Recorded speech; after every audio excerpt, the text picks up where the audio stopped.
Lembaga Pengabdian pada Masyarakat Universitas Sumatera Utara mengadakan sosialisasi rencana induk Grand Design KKNT PPM. Kegiatan ini berlangsung di Auditorium USU pada Selasa, 21 Maret 2023. KKNT PPM USU adalah program kerja kuliah nyata yang dilandasi oleh semangat pemberdayaan dan pembangunan desa, khususnya di wilayah Provinsi Sumatera Utara. Sekretaris LPPM USU, Dr. Mutia Nauli SPCMC Psikolog dalam sambutannya, mewakili Rektor USU, Profesor Dr. Murianto Aminesos MSI, menjelaskan untuk mengasah soft skill, hard skill, kemitraan, serta leadership mahasiswa. KKNT PPM dilaksanakan secara kolaborasi interdisiplin ilmu dengan orientasi pengembangan masyarakat desa sekitar 35 hari.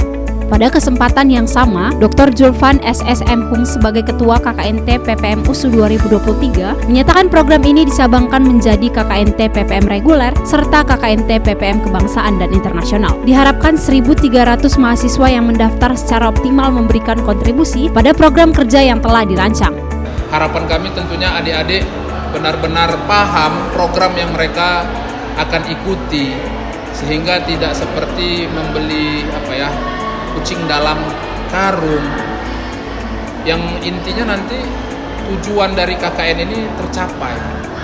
Pembelajaran, pemberdayaan di masyarakat itu benar-benar berkontribusi kepada masyarakat, tidak asal-asalan, tidak ikut-ikutan, tidak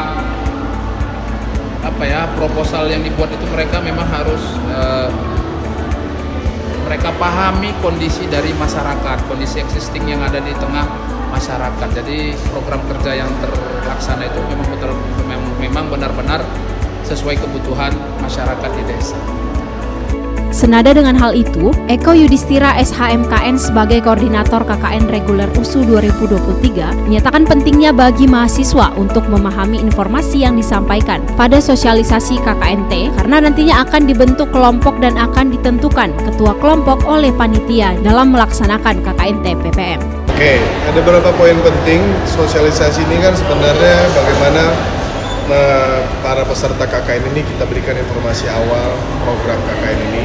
Mungkin pertama kali kita akan bicarakan bagaimana proses pendaftaran, kemudian syaratnya, karena banyak pertanyaan yang muncul itu mengenai kartu BPJS ada atau tidak, kemudian berapa lama lokasinya. Kemudian kita berikan informasi juga bahwa dana program kerja KKN ini tidak sama dengan dana kerja program KKN tahun lalu, ada pengurangan. Jadi informasi-informasi ini juga harus disampaikan kepada adik-adik supaya mereka tahu, dan ada berapa lokasi provinsi, lokasi kabupaten kota yang hari ini adalah menjadi tempat lokasi KKN. Nah, mungkin hanya seputar masih yang umum. Tinggal lagi nanti berikutnya mungkin kita panitia akan bekerja sama untuk mengelompokkan kelompok, karena ini kan masih proses pendaftaran. Kita data dulu datanya. Kemudian nanti kita akan ada tahap selanjutnya pengelompokan, kemudian ada penentuan dosen dan masih panjang. Nah, untuk sementara informasi awal, sosialisasi tentang bagaimana KKN akan dilaksanakan, paling tidak peserta KKN sudah paham. Sebagai informasi, fokus program KKN berupa tujuan-tujuan pembangunan berkelanjutan. Sustainable Development Goals meliputi 17 goals dengan 3 pilar, yaitu pilar pembangunan ekonomi, pilar pembangunan lingkungan, dan pilar hukum dan tata kelola.